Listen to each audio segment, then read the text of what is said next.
being able to strategize and outwit people and be a superior, calm warrior and outthink them and get to that top of the mountain, it's the greatest feeling in the world. This is my third book, The 33 Strategies of War, which came out in 2005. And I want to emphasize that even though it's called The Strategies of War, it's not really about war in the general sense. It's about dealing with conflict in your life and becoming a superior strategist. Because all of life involves conflict, involves friction, involves disagreement with other people, and involves being a strategist. So that's what the book is really.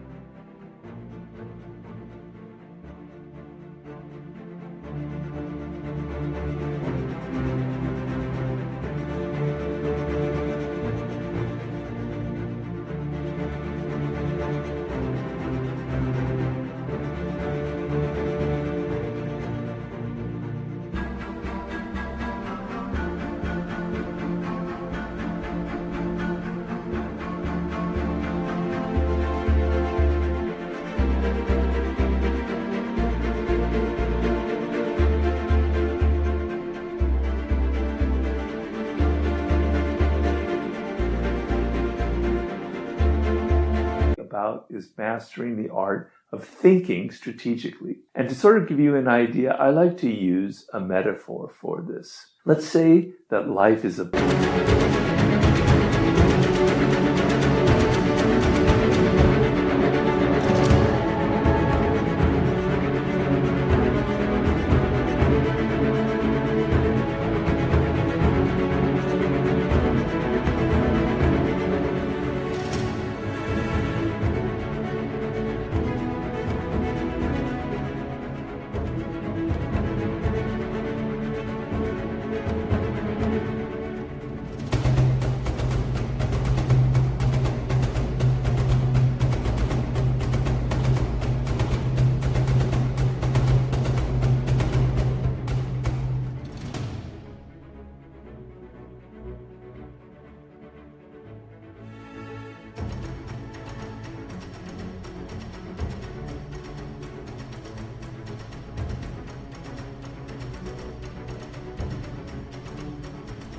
battlefield, that in your day-to-day affairs, just imagine that you're carrying a sword or a rifle and there's a lot of smoke and blood and screaming going on. People are yelling, they're panicking, there's, all this confusion going on, all these things people are asking you to do, all these emails piling up, etc., etc. This is the battlefield around you, and it's very confusing. And there's a lot of fog involved, and you don't know what's up or down or what you should be doing the next day or whatever, okay? But next to you, next to the battlefield is a mountain. If you climb a few hundred feet above and you look down on the battlefield, suddenly things look a little bit differently. It's not so confusing. You're beginning to see where the enemy lies, where your own allies lie, the lay of the land. You have a little bit of a sense of it. You can be a little more tactical as opposed to reacting to everything. Go up another 500 feet or 500 yards, and suddenly things begin a bit clearer. You're seeing a wider vista. What you thought earlier on was the lay of the land, actually no, it's a little bit more like this. Go up higher, things look quite different. Reach the top of the mountain, you have a 360-degree view of the whole lay of the land, and suddenly you have immense clarity about what exactly is going on and what's going to be happening in the future. That is the realm of the gods on Mount Olympus. Perfect clarity about the world, okay? So when you're on that battlefield fighting people and its phones are ringing and all this other crap is going on, it's bloody, that's what I call tactical hell. You're in hell. You can never know what to do because you're constantly reacting to what everybody is doing around you. Going up a little bit further, you're now a tactician. You're able to get out of tactical hell. You'll be able to think a little bit better. Going halfway up, you're a strategist. You're able to make better plans. reach the top of the mountain, you're a grand strategist. This book is about how to attain that level of grand strategy. So you're seeing the entire picture. So you have clarity. So you're not continually reacting to everything that's going on around you on the battlefield. To be able to attain that level of serenity and looking at the world, you have to first control yourself. So the first part about the strategies of war is not about dealing with people or coming up with battle plans, etc. It's about how to deal with yourself. You're at war with your own stupidity. You're at war with your own irrationality. You're at war with your own tendency to constantly react. You're overcoming that. You're trying to deal with your presence of mind so that you can handle stressful situations. You're trying to think in the moment so you're not locked in the past and always applying the strategies of yesterday to the world today. You have a sense of urgency and energy, etc., etc. The book is about how to do war on yourself and make yourself better prepared to climb up that mountain and get to the top, right?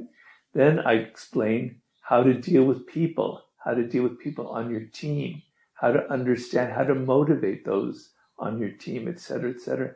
How to deal with the friction that comes constantly up, and how to place yourself, how to think ahead into the future. When you're coming with a plan of action, let's say it's a business, or let's say it's your career, etc., your tendency is to think in these relatively small chunks. You're thinking, well, in 6 months, I'm going to do this, and I have a plan ahead. Great, okay. But the game is to think much further ahead. Begin with the following process. Begin, in 5 years, this is where I want to be. I may be only 25, but when I'm 30, I want to have accomplished this. I want to have this podcast. I want to have this business, etc., etc. All right?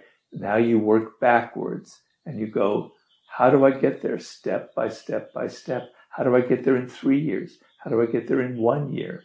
What do I need to do next week to start the process? What do I need to do today to be able to get to where I want to be in a week, etc., etc.?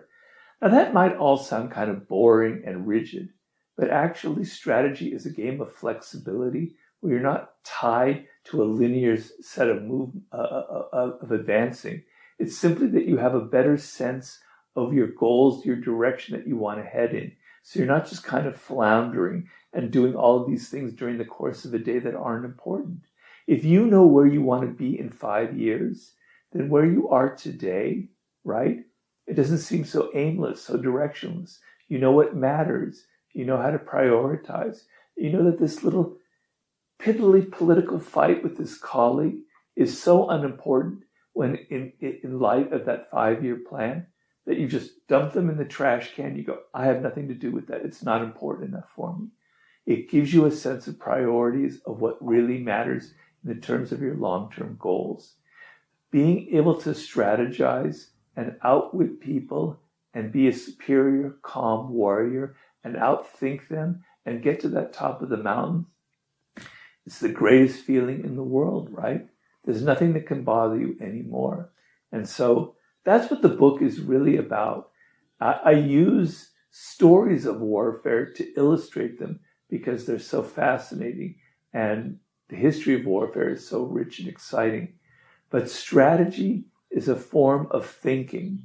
And whether you're a general fighting the devilish army of Russia in Ukraine right now, or whether you're dealing with the less bloody events in your business, I don't mean to equal the two because one is a lot more serious, so don't get me wrong there. But it's the same process of thinking ahead, of not getting caught up in the day-to-day affairs, of not thinking that just simply pushing people is the way to get what you want, that in fact, going around the side, manœuvre sur les derrière, or a flanking maneuver, as Napoleon called it, is more powerful than pushing people directly. So it's a book with rich ideas about strategies, about how to get to that level where you're thinking ahead and outthinking of people and operating on a much higher level. So that's what the book is really about.